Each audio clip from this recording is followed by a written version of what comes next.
107.5 SAS FM. Make Muslim grow smart.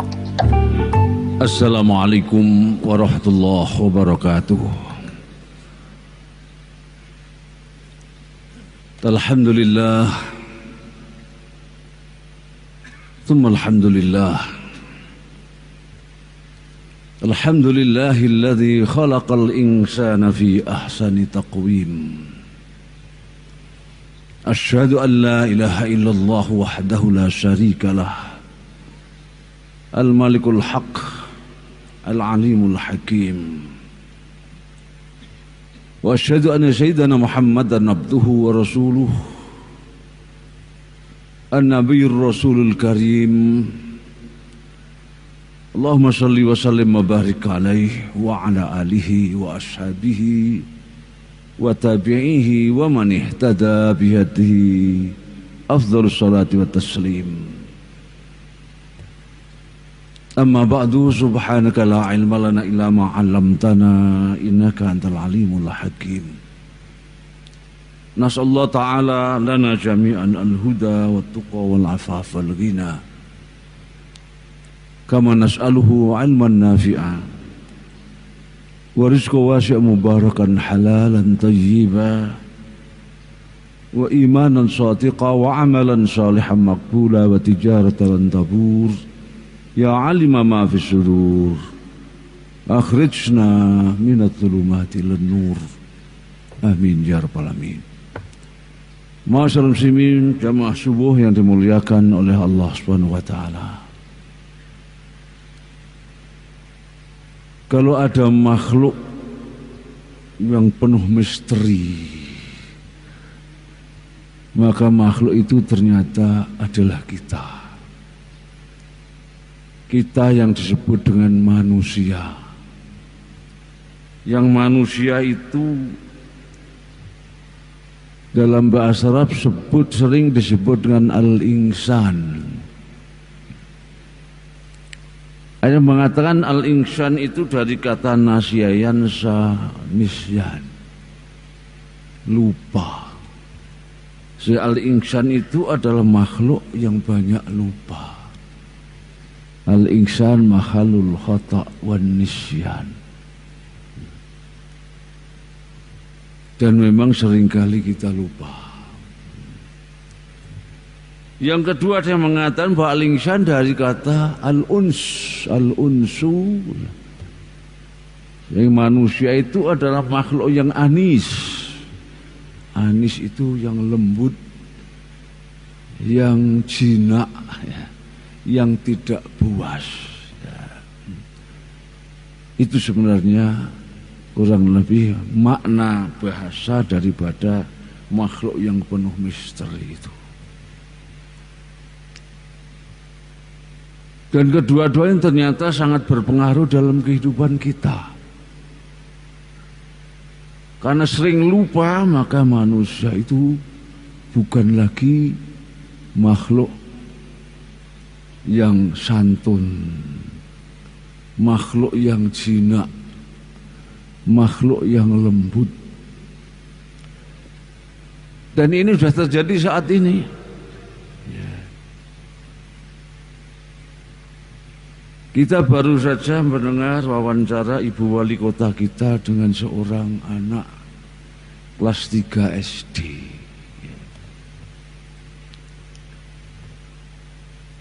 Kelas 3 itu kira-kira 9 sampai 10 tahun usianya.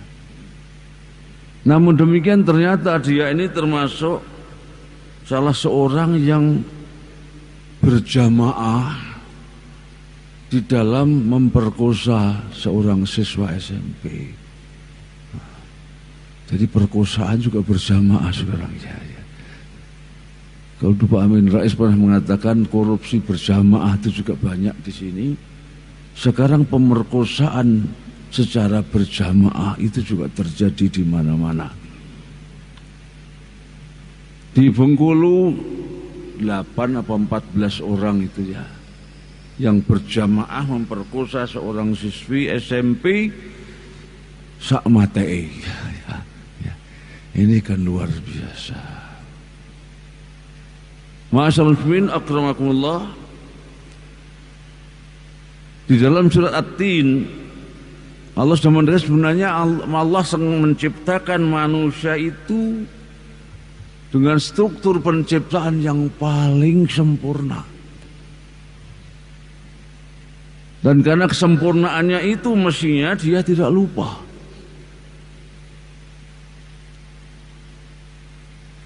Kapan manusia itu strukturnya sempurna? Ternyata setelah saya cermati dengan firman-firman dalam Al-Quran itu, yaitu kalau nyawanya itu, rohnya itu tidak hanya satu. Kalau hanya mengandalkan ruh yang satu yang membuat benda mati menjadi hidup, itu belum sempurna. Bahkan Al-Quran menilai yang semacam itu hanya sama saja dengan bangkai. Yang bangkai itu rusak dan dibiarkan dia akan merusak. Maka ruhnya itu harus dilengkapi dengan ruh yang kedua, yang wujudnya itu adalah wahyu. Wa kadzalika auhayna ilaika ruham min amrina, kata Allah. Dan seperti itulah ya Muhammad dan umat Muhammad, kami wahyukan kepadamu itu ruh atas perintah kami. Ruh yang kedua yang wujudnya wahyu. Dan untuk kita tentu ada Al-Quran, inilah yang membuat kehidupan manusia itu bernilai. Kehidupan yang penuh dengan kualitas. Ma kunta tadrimal kitab walal iman, sebelum ada roh yang kedua ini, engkau Muhammad, umat Muhammad, bahkan seluruh umat manusia tidak mengenal apa itu kitab suci, walal iman, dan juga tidak kenal apa itu iman. Jadi baru dengan ruh kedua ini ya, dikenalkan kepada kita ini halal, ini haram, ini hak, ini batil, ini berdosa, ini berpahala. Kalau manusia sudah mengenal itu, maka dia masih berposisi bi ahsanu taqwim. Yang kedua ternyata bukan hanya itu. Bukan hanya ruhnya, saya harus mendapat ruh yang kedua. Ternyata cahaya yang bersumber dari matahari, bulan, bintang, ya, dan juga ciptaan manusia seperti yang listrik yang kita nikmati ini juga belum cukup untuk manusia. Bahkan kalau untuk makhluk lain tidak perlu itu. Ya. Yang namanya harimau, yang namanya singa, ya, tanpa ada cahaya pun bisa lihat. Jadi cahaya kita itu sebenarnya tidak cukup dengan ini. Cahaya yang kedua apa itu? Yaitu nur yang diturunkan oleh Allah. Jadi kalau tadi tak mengenal kitab suci, tak mengenal iman, berikutnya waja'alna nuron. Cahaya yang mencahayai kehidupan kita itu harus dilengkapi juga dengan cahaya yang kedua. Yaitu apa? Wahyu juga. Quran tadi samping dijadikan sebagai ruh yang kedua oleh Allah dalam ayat yang sama ini, Allah dijadikan sebagai nur yang menerangi kehidupan manusia. Sehingga tidak nabrak yang dosa, tidak nabrak yang haram, tidak nabrak yang batil. 107.5 SARS FM. Make Muslim grow smart. Yang ketiga, penglihatannya. Penglihatan kita dengan ini sangat tidak cukup. Cahaya tidak ada, nggak bisa lihat kita. Bahkan cahaya ada pun, kita melihat pena di dalam air seperti patah. Ya. Tertutup setipis ini sudah nggak bisa lihat. maka Allah juga memberikan kepada penglihatan yang sangat tajam, yaitu penglihatan apa? Juga yang disebut Allah hadza basairu mir rabbikum. Al-Quran, wahyu Allah itu al-basair, kumpulan mata hati. Saya sering menyebut dengan indera keenam yang multi indera. Yang dengan itu kita bisa tahu sesuatu yang tidak terjangkau oleh mata, bahkan oleh akal kita. Ada dua malaikat selalu berada bersama kita. Dengan mikroskop pun tidak akan kelihatan itu. Ya. Kita sudah tahu surga itu kayak apa, neraka itu kayak apa. Itu semua adalah dari basair. Jadi uniknya roh kedua itu ya Al-Quran. Penglihatan kedua yang lebih komprehensif, lebih tajam itu Al-Quran. Cahaya yang menerangi kehidupan kita yang paling dahsyat itu juga Al-Quran. Selama manusia mengfungsikan itu, maka dia akan tetap fi ahsani taqwim, dalam struktur penciptaan yang paling sempurna. Begitu tiga hal ini ditinggalkan, tsumma radadnahu asfala safilin, kemudian kami jungkir balikkan manusia itu menjadi makhluk yang paling hina dan terhinakan, paling rendah, bahkan dalam ini disebut lebih sesat daripada binatang sekalipun. Masyaallah muslimin akramakumullah. Itu kalau saya ditanya saat ini kenapa sekarang manusia itu menjadi makhluk yang paling ganas, paling buas, tidak lain karena itu tadi. Tetapi saya membuat istilah yang aneh, ganasnya manusia, buasnya manusia demikian rupa itu, dengan istilah sederhana, karena salah makan menurut saya. Ya. Kok bisa salah makan? Iya.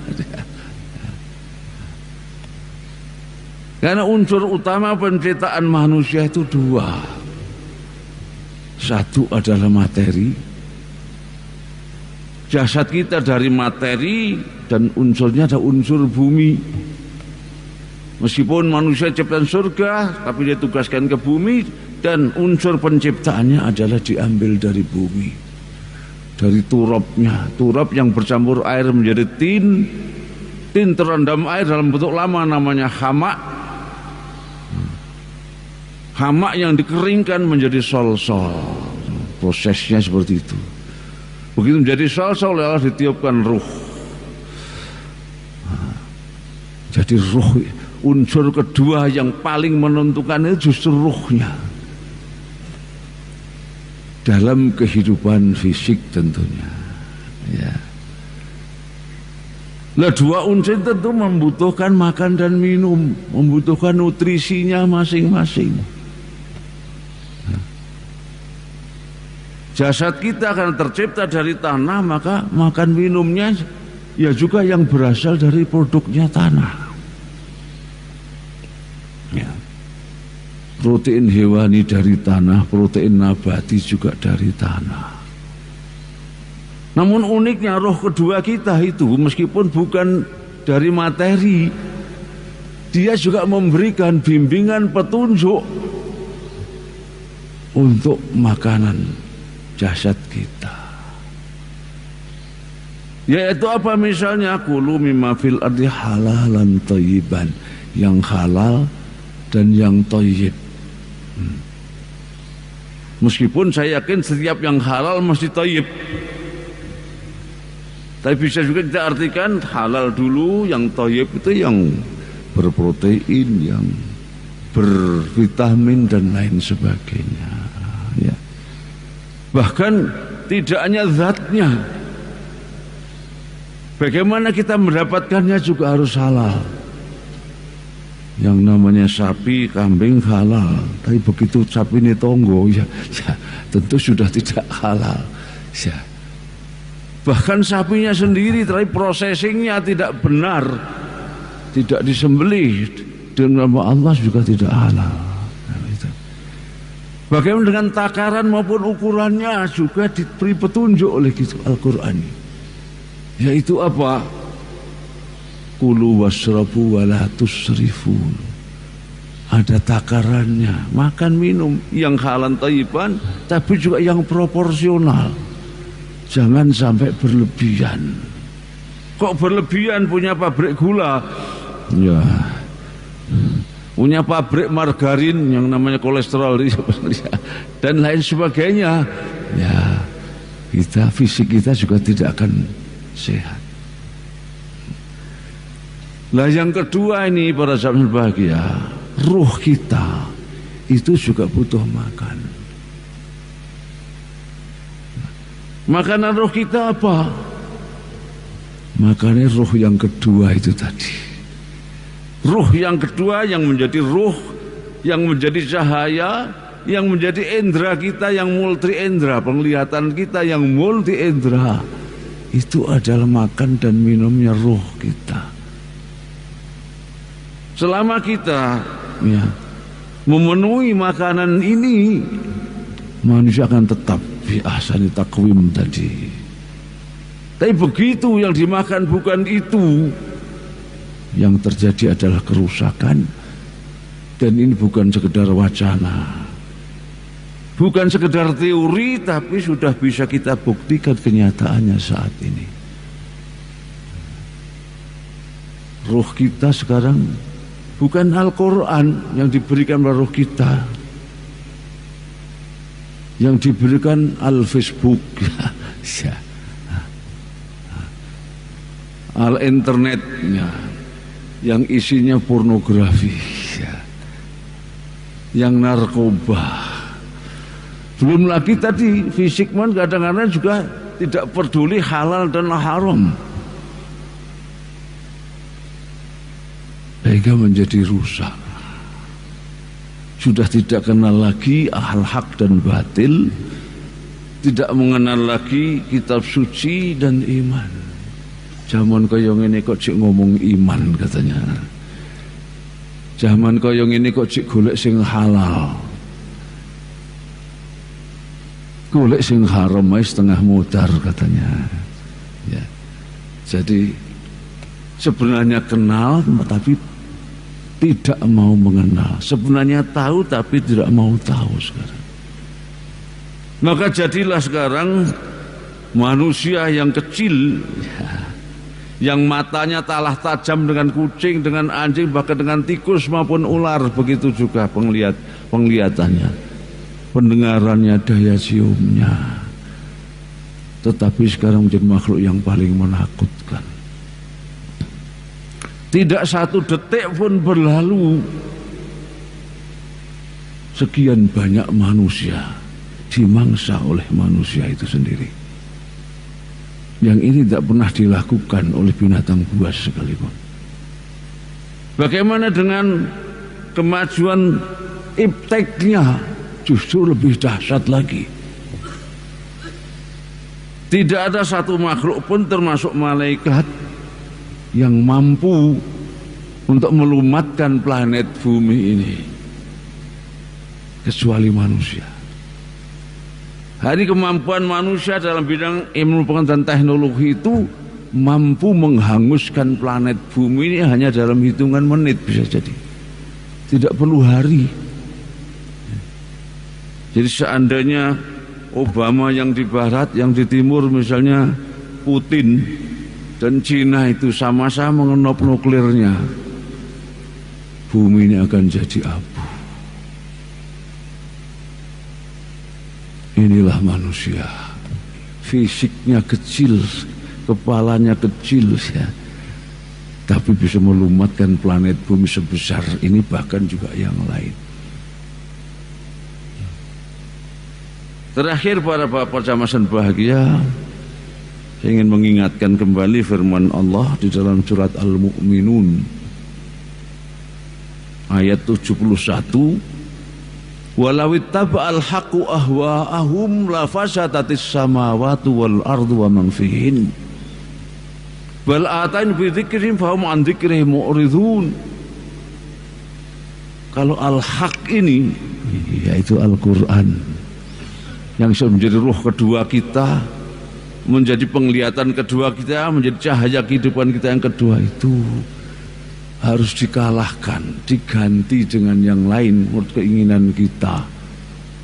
Apakah al-Facebook tadi, apakah Twitter, apakah yang lain-lain itu. La fasadatis samawati wal ardu wa man fihin, pasti akan rusak, binasalah langit dan bumi beserta seluruh isinya.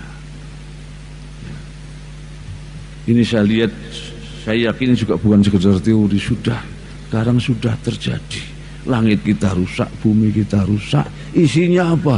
Manusianya juga rusak, alamnya juga rusak, gunung kita rusak, laut kita rusak.